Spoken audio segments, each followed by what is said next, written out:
You are listening to Why Is It So? Radio, a place for you to send your unspoken letters.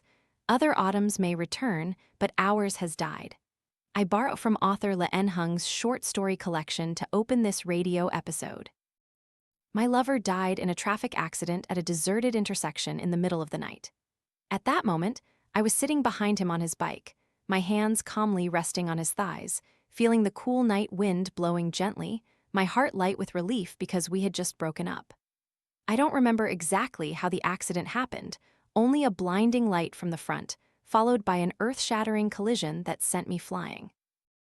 I woke up in the hospital, a laceration on my calf stitched and bandaged. A faint ringing passed, but I was fully conscious. His funeral was held 3 days later. I came to burn incense, bid farewell to his coffin, and watched as it was buried. I bowed 3 times, my hands clasped. The gongs and drums played a mournful tune, the prayers mumbled slowly. The thick incense smoke stung the eyes of his mother, who sobbed uncontrollably. His father patted my shoulder, muttering indistinct words I couldn't hear clearly. Everyone looked at me with complex eyes, pitying yet curious. Our love, like a seed germinating in autumn, grew unfavorably, its flowers never fully bloomed before fading quickly as the biting winter wind blew in. Autumn arrived, but the day ended, along with the love that had consumed us. We fell into a cluster of asters. Remember, autumn has died. Who wouldn't be heartbroken when breaking up with someone they deeply loved? Some cry, some remain silent. Yet, after enduring such pain and suffering, we are forced to leave them, because only then can our hearts cease to ache. Opening this week's radio episode is a letter sent from a listener named May. Just one text message that night left me heartbroken. I lay in bed and cried until I was exhausted. It's strange how he just fell asleep without even realizing it. I'm not one to cry easily, but just thinking about him makes tears stream down my face unconsciously. So many times I missed him, but couldn't reach him because we were in a long-distance relationship. So many times he made me sad and hurt to the point of helplessness. I don't suit short hair, but I stubbornly cut off my long, flowing dark hair to hint to him that I wasn't doing well, hoping he would comfort and soothe me, because I only had him, and only he had the ability to calm me down at that time. That's how we were in love, but whenever we had a problem, he always chose to ignore my sadness, treating it as a trivial matter, as if I was just picking fights for no reason. I'm truly sad, and this last time, he again chose this method to solve the problem, continuing to ignore my feelings. The worst part is he put effort into clarifying his feelings for another girl. You understand, right?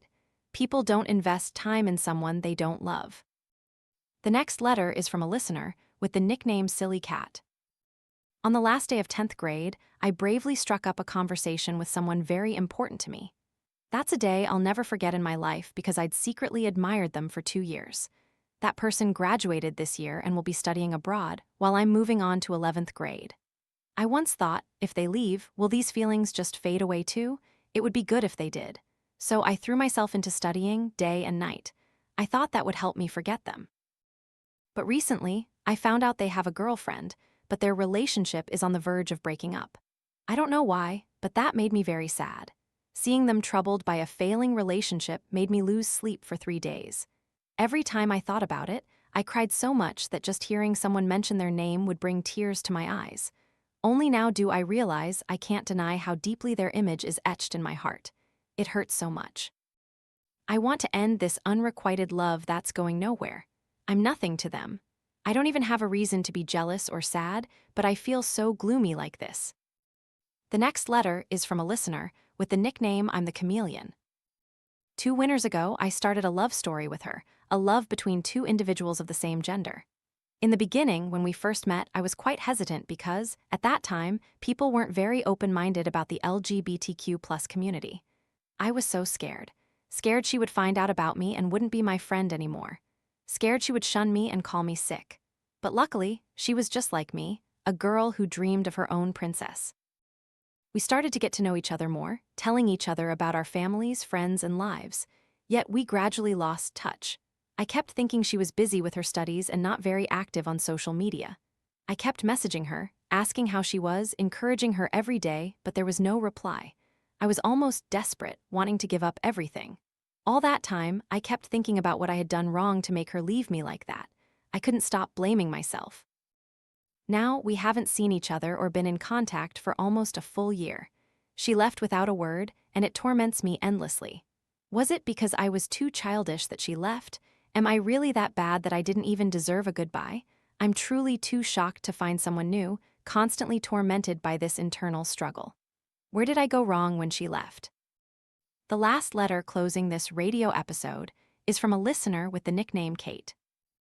I used to cry and ponder the issues in our relationship, wondering if I had loved you enough or if my constant hiding of emotions had exhausted you.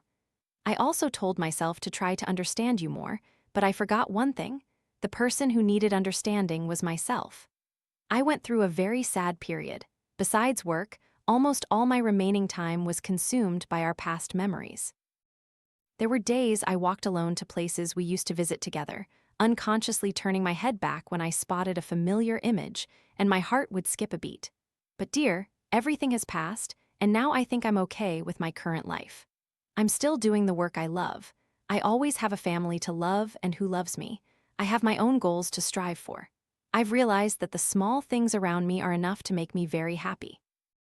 The book No Matter the Lifetime, We'll Find Each Other says this. Everyone has their own special people. Each person will have 2, 3, or even 4 such individuals. They cross countless oceans of time and layers of space to reunite with you. They come from the other side of the sky. Their appearance may be different, but your heart will still recognize them. And you are still a special person to me. No matter what lifetime we exist in, I still believe that by some destiny, we will meet again. Thank you for creating such beautiful memories with me during our youth. I wish you and me much peace on our own paths. Our love began when autumn returned, when clusters of asters bloomed fragrant on familiar paths. But then our love faded when autumn returned again. We no longer meet, but please keep us whole, like beautiful scrolls of memories, even though our autumn has died. The day is ending, along with the love that consumed us. Our love, once radiant like a pearl in the dim shadow of a hidden heart, has extinguished along with the pathetic light of a sad rainy day, yet it still stirs our souls. And then a new autumn will begin on the vast river, dyeing the forests golden, clinging to fading dream clothes, a pale evening with fallen blossoms on butterfly wings. We are so different now, and we shall meet again.